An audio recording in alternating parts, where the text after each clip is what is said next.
নমস্কার বন্ধুরা, মায়ের এসেলে আপনাদের সকলকে স্বাগত। আশা করি আপনারা সকলেই ভালো আছেন। আমি আজকে আপনাদের বিউলির ডাল দিয়ে রসবড়া করা দেখাবো। আমার মা কীরকমভাবে করতো সেইভাবেই আমি করার চেষ্টা করেছি। আমি ওই ছোটো বাটির 2 বাটি বিউলির ডাল নিচ্ছি, যেটাকে কলাইয়ের ডাল বলে। আমি কম করেই করছি। 2 বাটি ওই 200 গ্রামের মতো ডাল হবে।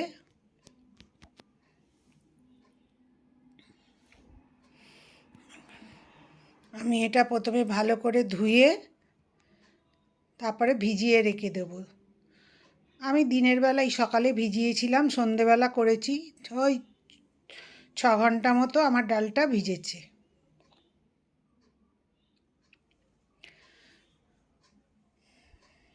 আমি এটা এবার জল দিয়ে চাপা দিয়ে একধারে রেখে দেবো রান্নাঘরে।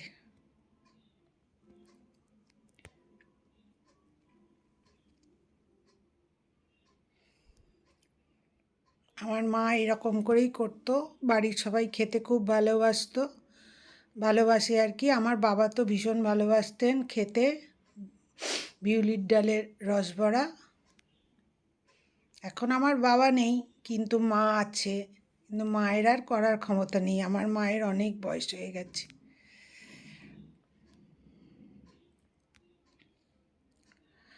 বিউলির ডালটা ভিজে গেছে ভালো মতো। এবার বিউলির ডালটা আমি মিক্সিতে বেটে নিচ্ছি।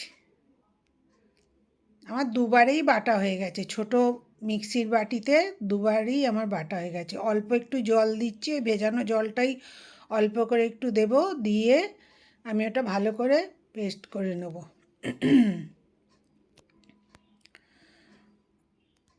একদম মিহি করে করতে হবে, যাতে ওতে দানা দানা যেন না থাকে।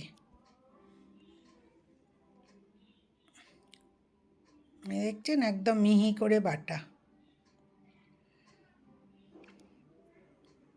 আর বেশি জল দিলে হবে না, অল্পই জল দিয়ে মিডিয়াম করে বাটতে হবে। আমি অল্প একটু খাবার সোডা দিলাম, আর 1 পিঞ্চ মতো লবণ দেব। দিয়ে ডালটাকে ভালো করে ফাটাতে হবে, যাতে হালকা হয়ে যায়। যেইটুকুনি আমি লবণ দিলাম, দিয়ে এটা হাতে করেই করলেই সুবিধে। আমি হাতে করেই করছি। এসব চামচে দিয়ে করলে কি হ্যান্ড উইক্স দিয়ে করলে অসুবিধা হয় আমার, আমি হাতে করেই করি। আঙুলগুলো কটা দিয়ে একটু বড় জায়গায় ডালটা ফাটাতে সুবিধে হয়। আমি এই জন্যে গামলার মধ্যে নিয়েছি, একটু বড় জায়গায় নিয়েছি এটা। দেখেছেন কীরকম নরম ডালটা হয়েছে? এই রকম নরম ডালটা হবে। এবার একটু জলের মধ্যে দেখতে হবে, দিয়ে যে ওটা ভাসছে কি না, তাহলেই আপনি বুঝতে পারবেন যে ডালটা ভালো ফাটানো হয়েছে। দেখুন, আমার ডালটা বড়ি মতো করে দিয়েছিলাম, জলের মধ্যে ভাসছিল, আমার ডালটা ফাটানো হয়ে গেছে। এবার আমি রসটা বসাচ্ছি। একটা ডেচকির মধ্যে, একটু বড় জায়গা না হলে আবার ভেজাতে অসুবিধা হবে। আমি 1 লিটার জল দিয়েছি। তাও আমার শেষে রসটা কমই মনে হচ্ছিল, আর একটু জল দিলে ভালো হতো।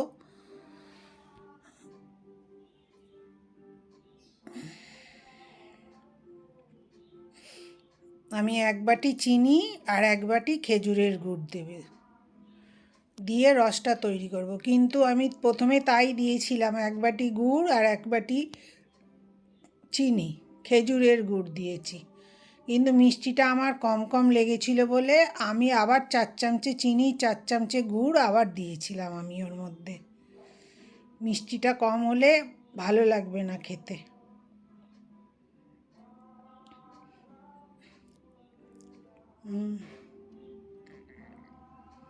এবার রসটা ভালো মতো করে ফুটিয়ে নিতে হবে।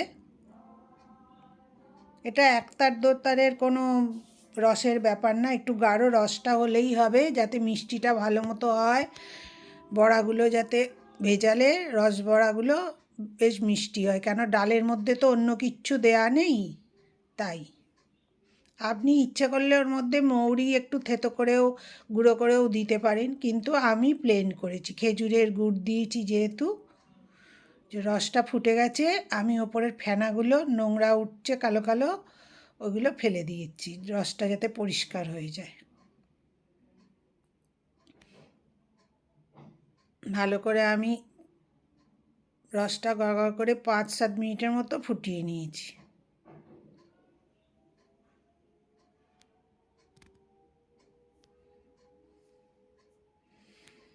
আঁচটা বাড়িয়ে দিয়ে গ্যাসটা ফুল ফ্লেমে করে দিয়ে গড়গড় করে ফুটিয়েছি আমি।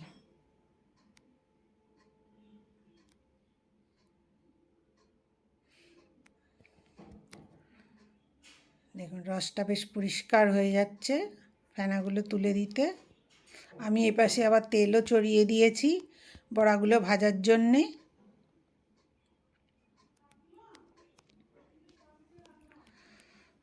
আমি সাদা তেল দিয়ে করছি, এগুলো সাদা তেল দিয়েই ভালো হয়, সর্ষের তেল দিলে তো সর্ষের তেলের গন্ধ বেরোবে। এবং হাতে করে এরকম করে বড়ি দেয় যেমন করে, সেরকম করে একটু একটু করে নিয়ে তেলের মধ্যে ছাড়তে হবে। দেখুন তো হালকা বলে তেলের ওপরেই ভাসছে। একটু কম কম করে দিয়ে ভালো করে নেড়ে নেড়ে ওগুলোকে ভাজতে হবে। আঁচটা কমিয়ে দিয়েই করতে হবে, জোরে আঁচেতে হবে না। গ্যাসটা একটু মিডিয়াম করে রেখে, যাতে তেলটা না বেশি জ্বলে যায় সেরমভাবে আঁচটা দিতে হবে, গ্যাসের আঁচটা।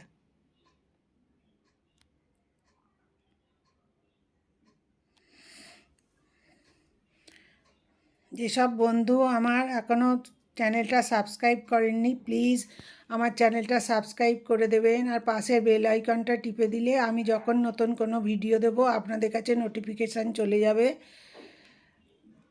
আর আমার ভিডিও যদি রান্নার ভিডিও যদি আপনাদের ভালো লাগে, একটু লাইক কমেন্ট শেয়ার করবেন, আর সকল বন্ধু আমার সাথে থাকবেন, এটাই আমার অনুরোধ আপনাদের কাছে রইল। দেখুন কি সুন্দর ফুলছে, ফুলো ফুলো হয়ে। এবার এটাকে নেড়ে নেড়ে হালকা ব্রাউন কালারের করে ভাজতে হবে, বেশি কড়া করে ভাজলে হবে না, তাহলে রস ঢুকতে চাইবে না, গাটা শক্ত শক্ত হয়ে গেলে। আর একটু হয়ে যাওয়ার পরে তবে নাড়তে হবে, নাহলে কিন্তু ঘেটে যাবে। এরকম করে নেড়ে নেড়ে এটাকে হালকা ব্রাউন করে ভাজতে হবে। জোরে আঁচ থাকলে তো বাইরেটা লাল হয়ে যাবে, ভেতরটা কাঁচা থেকে যাবে।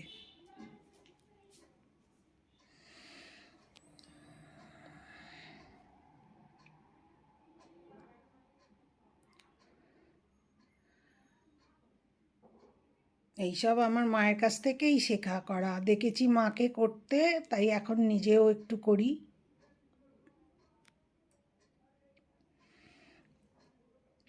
শীতের সময় গুড় দিয়েই এগুলো ভালো লাগে খেতে, চিনির রস দিয়ে অতটা ভালো লাগে না খেতে। আমি চিনি গুড় দুরকমই মিশিয়ে দিলাম, আপনি ইচ্ছা করলে শুধু গুড়ের রস করেও এটা করতে পারেন। দেখুন এরকম হালকা কালার আসবে, তখন এটা তুলে ফেলতে হবে।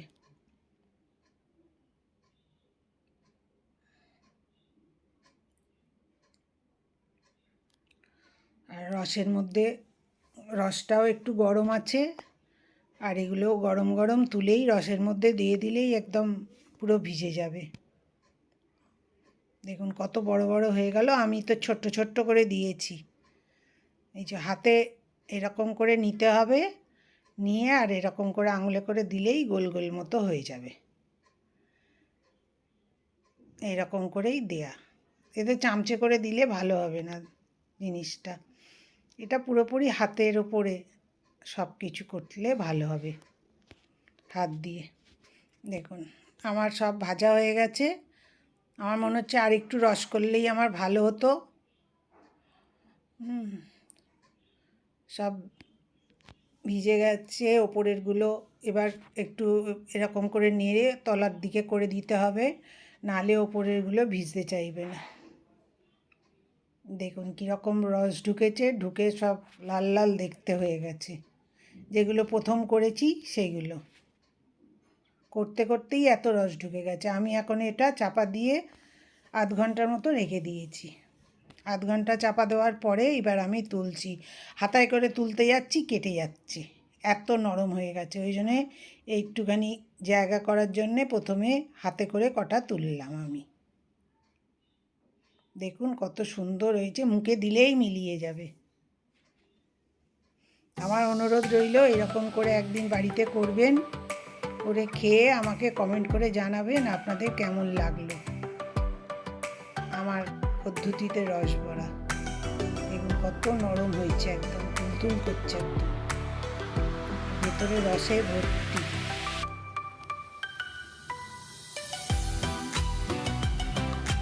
দেখবেন ভেতর থেকে পুরো রস বেরিয়ে আসছে।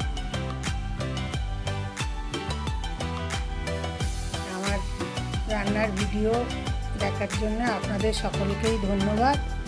সকলে ভালো থাকবেন।